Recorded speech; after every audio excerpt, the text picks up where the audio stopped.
Magandang araw mga ka-nation. Ako po si Jaja Bolivar, ang inyong forever ka-nation at your service. Matanong ko lang, kayo ba ay hindi nakakapag-break sa trabaho? Ibig ko sabihin, para mag-break, para kumain or magpahinga. Ito kasi ang isa sa mga naging karanasan ng ating ka-nation or kababayan dito sa United States. Panoorin niyo to. 8 years nagtrabaho si June bilang parking attendant sa isang mall sa LA at nang siya'y masuspend para sa maliit na pagkakamali sa trabaho, napag-isipan niya ang mga kaduda-dudang pamamalakad ng kanyang employer.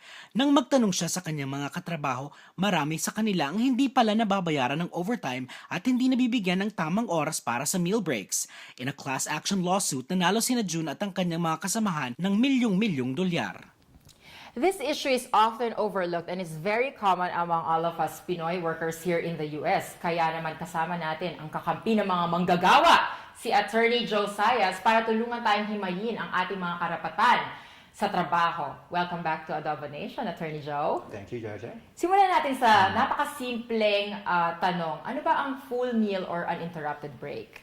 Full meal break is when the employee ay binibigyan ng at least 30-minute break after working for at least 5 hours.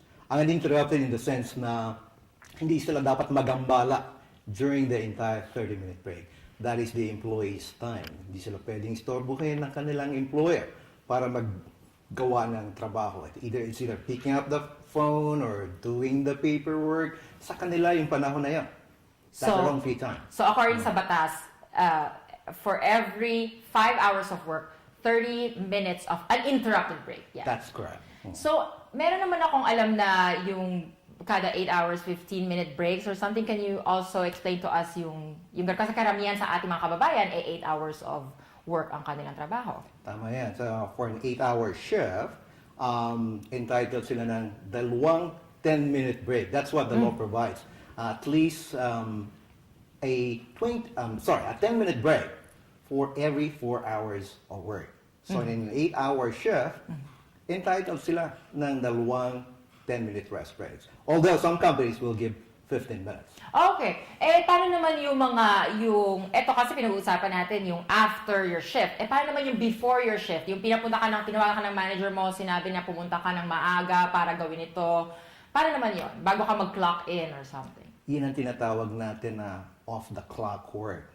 Pinapunta sila, bago sila magsimula ng shift, nagtatrabaho sila, dapat bayaran sila. Or, mangyari lang na pagtatrabuhin sila after the end of their shift. Then, they're still entitled to additional pay. Pag nakatapos na sila ng 8 hours na yon, nagsimula silang magtrabaho ng mas maaga, for a total, let's say, of working 9 hours, entitled sila ng overtime. So, before ka mag-clock in or after ka mag-clock in, if you're still doing some sort of work, entitled ka doon That's correct.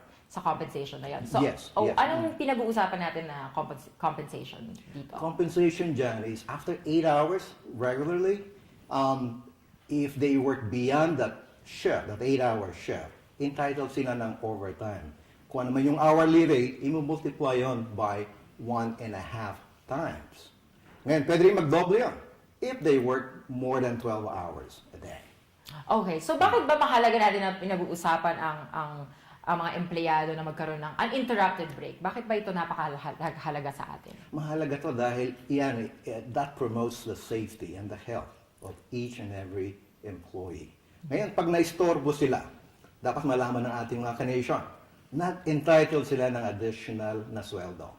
Kasi tayo mga Pinoy, di ba, very hardworking tayo. Minsan, parang okay lang na gumawa ng extra work habang kumakain ka sa table mo, di ba, na dun mo in-op na mag-lunch sa table mo at hinaharas ka pa rin ng manager mo, parang, okay lang yan, sige, gawin ko na lang yan. Kasi masunurin tayo. So it's good to know na meron pala tayong, sa batas, uninterrupted break, 30 minutes for every 5 hours. It's good that employees work hard. Tama yan. Pero, karapatan din nila to be paid additional compensation. So, kung ito yung nangyayari sa ating mga ka-nation, Attorney Joe, paano kanila makakontakt for expert advice? Mga ka-nation, we're here to help. And they can always call us at area code 818-291-0088. Or they can visit our website at joesayaslaw.com. Marami pong articles sa aming website na makakatulong sa mga empleyado tungkol sa karapatan nila. Ayan mga kaibigan ha, free consultation kay Attorney Joe Sayas, kaya huwag kayong mag-aatubili, don't hesitate. Laway lang po ang puhunan, okay? So, don't be afraid. Ayan, si Attorney Joe, tutulungan po kayo. Thank you, Attorney Joe Sayas. Maraming salamat po. Salamat, Chacha. Thank you.